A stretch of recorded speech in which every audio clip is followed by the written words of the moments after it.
to cart around. And of course, there's no messy mixing of fuels and no dangerous or restrictive cords to drag around the garden, which means you can get on with getting the job done with no extra fuss.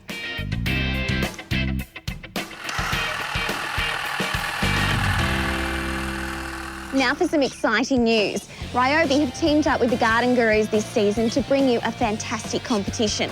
Now, all you have to do is log on to the Gurus website and tell us in 25 words or less why you deserve to win the ultimate Ryobi cordless gardening kit. Now, this is what it includes. A 36-volt lawnmower, including a battery and charger.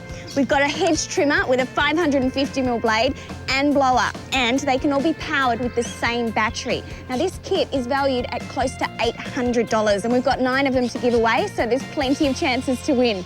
Good luck. I'm sure you'd all agree, any talk about saving water in the garden without affecting the performance of plants always captures our attention. Well, I'm glad I've got yours, because I'd like to show you a new sprinkler I've helped develop that ticks all the boxes for water-conscious Australian gardeners. The low-flow sprinkler is super efficient, using a fraction of the water of a conventional vortex sprinkler.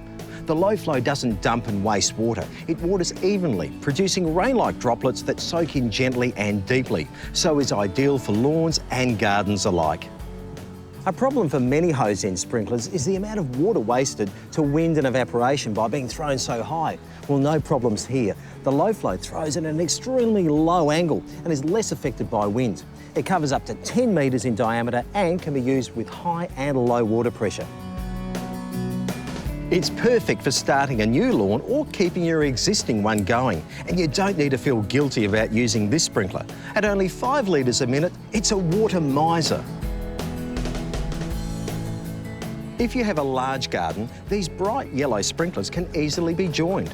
Add a few connector fittings to 4 to 5 metres of hose, and you've got yourself a super cheap and very efficient irrigation system.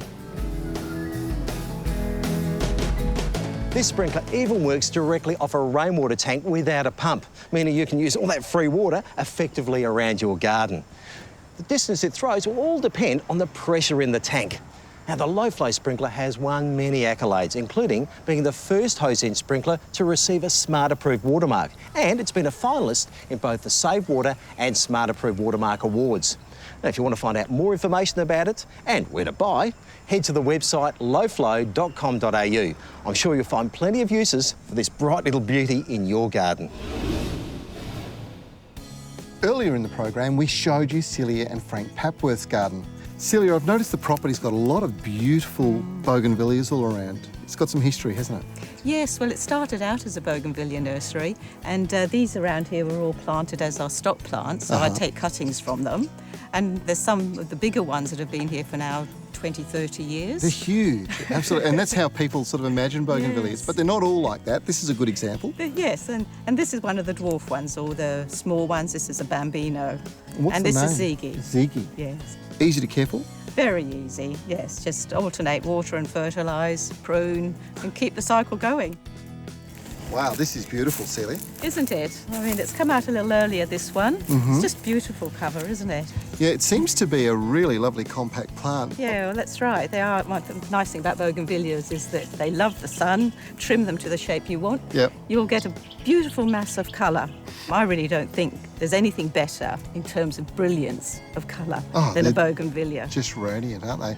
Yes. I would imagine that as summer goes on, these just get better too. They do. They don't wilt in the sun, and at the end of the summer, when everything else is sort of exhausted, the first shower of rain, and they just pop up in a blaze of colour again. Fantastic. Celia, thank you so much for showing us around your garden. I've really enjoyed it. Thank you. Well, how is this for a lovely garden? You know, this is what Facebook's all about, sharing your inspiration. And if you want to share your garden photos, well, why don't you visit our Facebook site and post them? I'd love to see them, and I'm sure all of our friends would as well. Well, that's it for tonight's show. We hope you enjoyed it.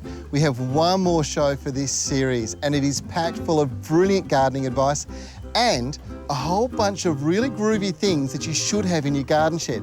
And if you don't, well, we're going to give you a really good excuse to treat yourself for Christmas time, or maybe somebody special. I'm Trevor Cochran. We'll look forward to seeing you again really soon for the Garden Gurus.